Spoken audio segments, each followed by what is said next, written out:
Welcome to the Poke Shop Show.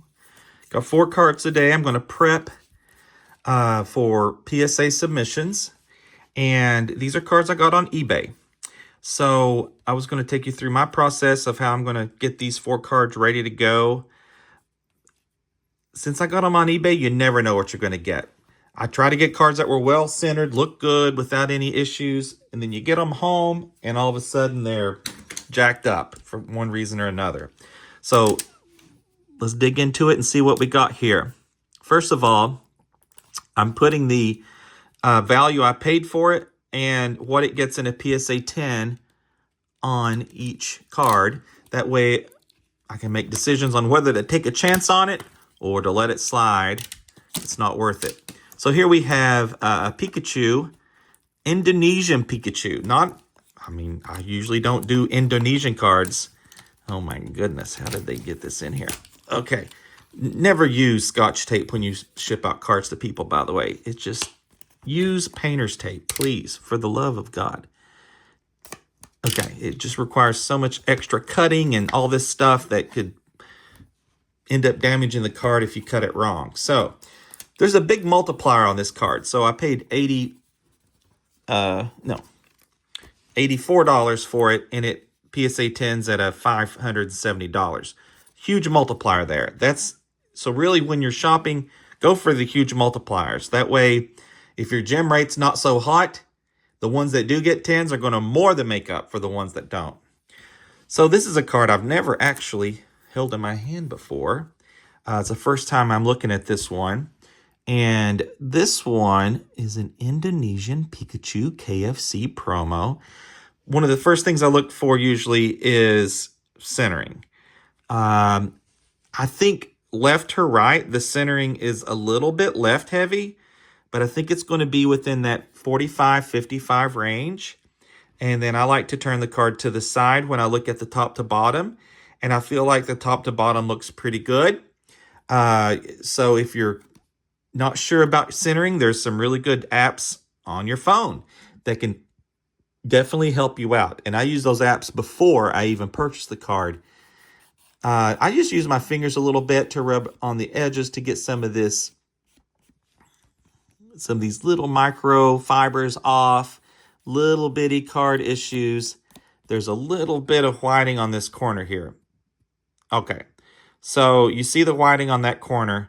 And there's a little white speck there that I'm having trouble getting off with my finger. I like to use my fingers instead of swabs and stuff because I feel like my fingers have a little bit more of a texture to them that can pull those off safely.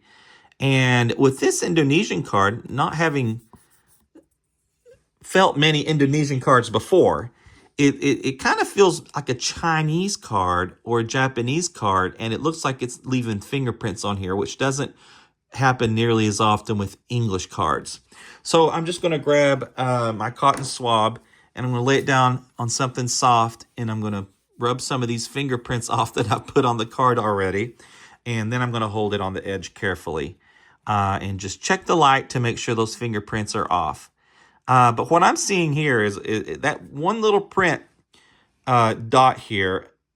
The little dot, I think, is possibly considered a print dot. It's exactly in the center of the corner. So to me, that usually indicates a print dot, and PSA will let the print dots go through quite often. I've had cards come back with 4 print dots, one on each corner, and they get 10s. So it's not unusual. If they consider that a print dot, we're good. There is a little speck of something right here. You see it right there on the card. And so I'm just going to try with I got to rub gently with my cotton swab here to see if I can get that off. And it's really not coming off. So I think that's going to be okay. With the multiplier at stake here, I think this one has a good chance. So I'm going to send it through. We'll see what we get. If it doesn't get a 10, I'm fairly confident I'd crack that and try it again. We just got to find the right grader. And that's a part of the game here. You got to find the grader that that sees it the way you see it. And they say, the grader's got to be having a good day and all this. I don't know. Maybe that's true. I think PSA gets a bad rap. Usually they get it right. But every now and then there's an outlier and you crack it and you send it back in. And somebody else might give it a 10. Happens to me all the time. Next card up. Beautiful card from White Flare. The multiplier here is 4 times, 93 to 400. I paid 93. It's PSA 10s around 400. Let's see what this card looks like. These are all new to me. I've not examined these cards before. We're doing it together.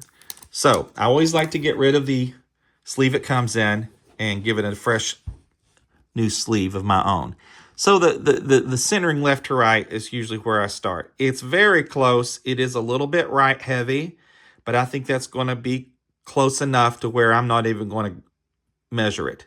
I could be wrong. It could be right there with 45-55 because it is certainly right heavy.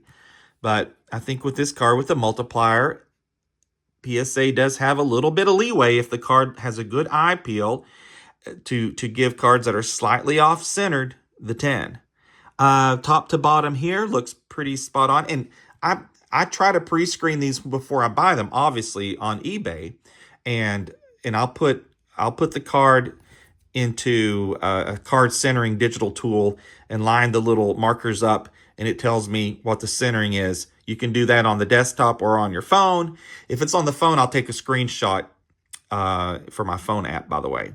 And so typically when I get cards in, they are going to be close enough, even though it looks like this one's a little off. I've probably already tried this. However, when you're buying cards on eBay, they could be at an angle, like a left to right angle, and that's going to throw off your measurements. So it's never a bad idea to double check when you get the card in. Now the back, I look at the edges, I look at the corners, and the centering on the back doesn't matter very much. There's a huge leeway in the centering in the back. So I never really get concerned about that unless it's clearly miscut or something. But if the front looks good, as far as centering, the back usually does follow almost every time. So I think this card's close. And I think it's definitely got a great chance at getting a 10. I'm looking at the surface also. It's very important to get a real shine of your light on that surface to check for little micro scratches. If there's a couple scratches, I'll let it go. If there's a lot of scratches, I'll reconsider. So this card is a yes for me. So far, we're 2 for 2. Now, not saying these are going to both gem, but I think they're close enough to be strong contenders. And so we got some painter's tape. I like to gently do it with my fingernail there. This is the Gengar V-Max. Cost me $43. It PSA 10s at $250. So that's a nice multiplier. You want the multiplier to be, in my opinion, to be at least 3 times. But a 2 times multiplier does work if the card's a more valuable card. If this card PSA 10's at let's say $90, that is 43 to 90 is a 2 times multiplier. It's not enough because you got to do your grading fees. If something goes wrong, you can't crack it and resubmit it. If something goes wrong, you don't get a 9. You don't get a gem 10 on this one. I'm going to crack this again and send it back in and still make money because the multiplier was so big. So the bigger the multiplier and the higher the value of the PSA 10, the better. We got the Gengar V-Max. Really what we're looking for on this card, and I do like some of these V-Maxes because the top to bottom centering is much of an issue because the top doesn't have centering or doesn't have an edge so you can compare the centering. But what I'm looking for here is the left to right centering, and this one looks pretty good. Slightly right heavy, but I think it's well within the range. And you can just start eyeballing that pretty well the more you do it. I say there's no top and bottom centering because there's no top edge, but you don't want the bottom to be super thin or super thick. And I think this one, it might be on the slightly thick side. I think it's definitely not going to be a problem. So I'm looking for surface issues on the front. I don't really see any scratches or issues like that. The only thing I do see is the top edge. I don't know if you see these 3 little dots right there on the top edge. That could be a problem. Does it take away from the aesthetic appeal of the card? That's up to the grader. If the grader says no, then we're good. What was the spread on that one? $43 to $250. So let's take a look at the back. Oh, okay. So I'm not seeing any issues with the edges and the corners. But here's what we want to look at, the surface. And the surface looks clean to me. I like to rub my fingers over them every now and then just to make sure I'm not missing anything, like a little dot, a little speck of dust or lint or something. With English cards, I don't really need to clean them off with the cotton. I don't see any smudges or fingerprints. Make sure you wash your hands before you do this. But all right, so this Gengar. So what I'm going to do with this Gengar is I'm going to ship it in using the cheapest possible method. And the reason is, although there is a good multiplier here, this is a 5 times multiplier. That's outstanding. But because I'm a little nervous that those 3 little dots aren't going to get this to a 10, but I think it has a chance, especially if the grader misses it, that it's worth a shot at like a GameStop $20 kind of route. If it comes back a 9, I don't know if I'd regrade it or not. So I'll just make a note saying, there's 3 specs on there. Let's see if we can get them through. So I'll get that one graded. Let's see. I have one more for our show today. It's a Bulbasaur, and it's from the Mega Evolution set. $30 cost, $179 PSA 10. That's a 6-time ratio.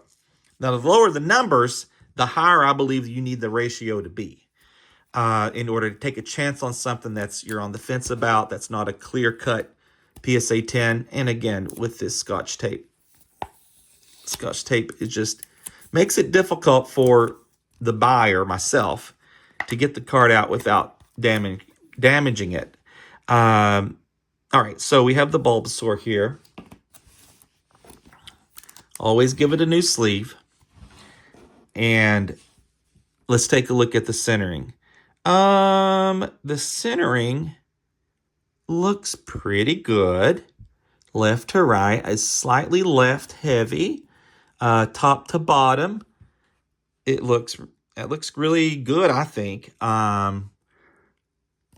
Look for edges, looks for surface scratches. The most common thing people forget to look at are surface scratches. Now, what I'm seeing here, can you see that? Look at this black area here. There's like a little divot looking thing. You see that popping out there? Well, it's actually not popping out. It's actually, what I believe it is an air bubble from the paint coat. Now, I don't know that for a fact, but that's what I believe it is. There's another one right there. I think you can get away with one.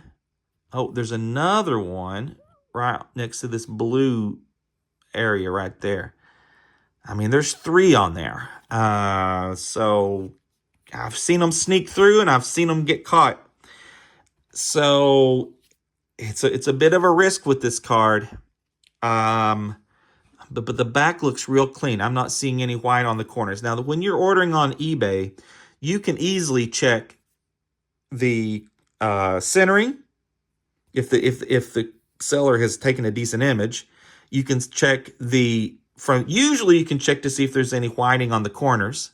Sometimes the sellers will show you close-ups and really look for those listings, and as well as the edges.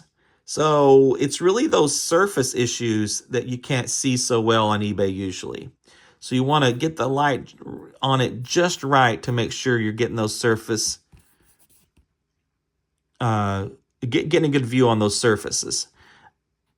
The only thing I see with this card is those 3 little dimple looking things. Again, this is a GameStop play for me for $20. And I'll hope for the best. If it doesn't jam, I'm going to give up. I'm not going to crack this one. So I'll make myself a note. So we got 4 cards. I'm going to send them all 4 off. I mean, I try I try to get a 50% rate of cards on eBay that I feel comfortable sending off. But I mean, we hit 100% on these 4 cards. But again, a couple of them I'm on the fence about. So that's the risk you take with grading. I mean, you can tighten up really super tight and have an 80% or better gem rate. I mean, I've gotten lots of bigger submissions back with 80% or better. And I've gotten a lot of submissions back where I'm taking chances and hit 30% gem rate. And it just depends on the person who's grading them and the day and how busy they are and how stressed they are. If they, I mean, there's real research there. If you have lunch, if the grader has lunch and then grades, they're probably going to give you a better grade. There's no actual research on that. There's research done on judges giving people sentences that judges will give lighter sentences after they've had lunch. So, and before lunch, they're high. I mean, it has to do with your, lots of things when it comes to something subjective, like being a judge, whether it's in the courtroom or a grader. So I would be, we'll see what happens with these. I'll be sure to show you those results too in a future video. Thanks for watching.